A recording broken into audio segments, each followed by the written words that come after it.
Hello guys! For almost a week, Ukraine controls the skies above Moscow and actually all the European part of the Russian Federation. In Vnukovo, Sheremetyevo, Domodedovo, and these are important Russian airports, they have to cancel more than 200 flights per day, so multiply it at least by 5 and you will get 1,000. Just imagine 1,000 cancelled flights during a holiday week when thousands of rich Russians want to travel the world but come to understanding that war is back home, and not just to the bordering with Ukraine regions but to the heart of the Russian Federation.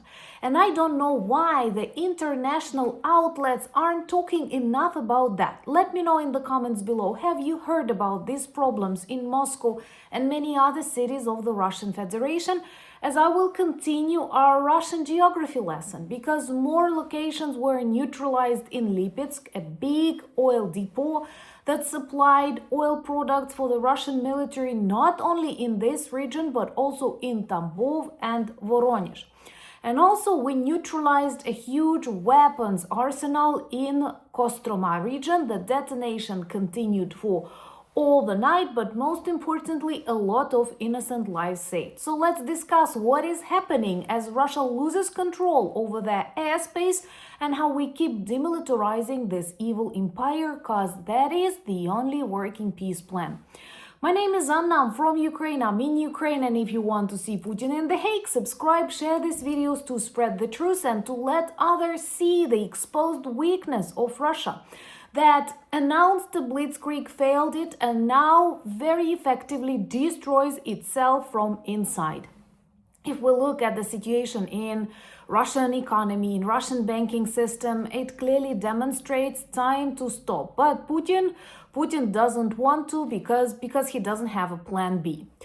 And more Russians that back in 2022 supported the idea of the so-called special military operation now feel very sad about it.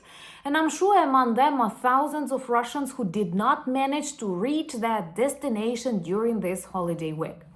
Russians love celebrating New Year, a lot of food, a lot of alcohol, and also they celebrate Christmas according to the old calendar. They did not want to switch as the majority of the Christians and keep the 7th of January, the 6th of January. So we clearly understand that lots of them want to travel, and in Moscow, in St. Petersburg, live a lot of people who are Putin's friends, who are criminals, who are oligarchs, and trust me, they are very dissatisfied with the fact that now Ukraine controls the skies above Moscow. That's the new reality of 2025 and 2026. Please remind people about that. That's the reality. At the end of 2025, Russians experienced problems with flights, I think, like a couple of times during a month.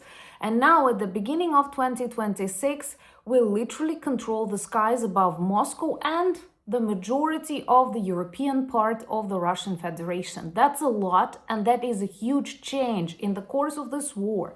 That is one of the best demonstrations of weakness of Russian air defense, of Russian military in general, because they did not prepare to fight on their own territory. They thought they will act as classical bullies, frighten us and get Kyiv in 3 days.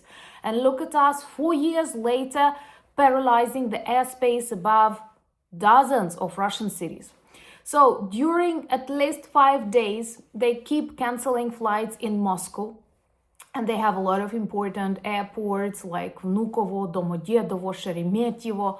And according to these open statistics that you can see from internet sources, every day they cancel minimum 200 flights in Moscow alone. And there are other cities and other regions. So 200 flights per day multiplied by 5 and you get 1,000.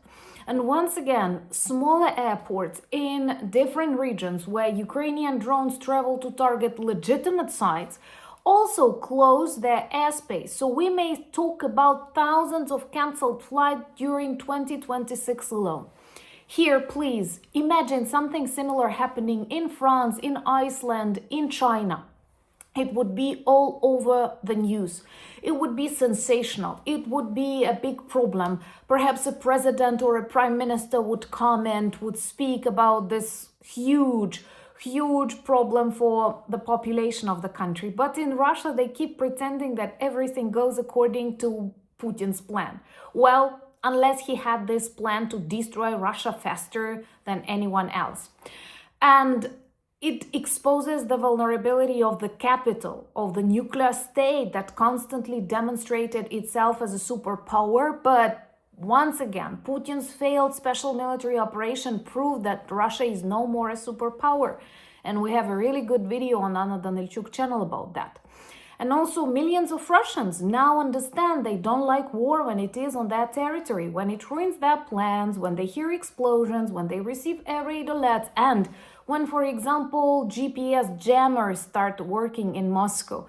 And there are tons of hilarious videos when very luxurious ladies in fur coats cannot reach their destination because the jammers destroyed GPS signals and they cannot travel. It happens when your country is at war, and that's exactly what they did to their own country when they cheered for war in Ukraine, forgetting an extremely important rule: war always returns home where it belongs. Thumbs up for that, and subscribe to witness how Russians enjoy their own medicine. And most importantly, we also targeted a number of sites that were used by the Russian military. And number one, of course, is a big weapon arsenal in Kostroma.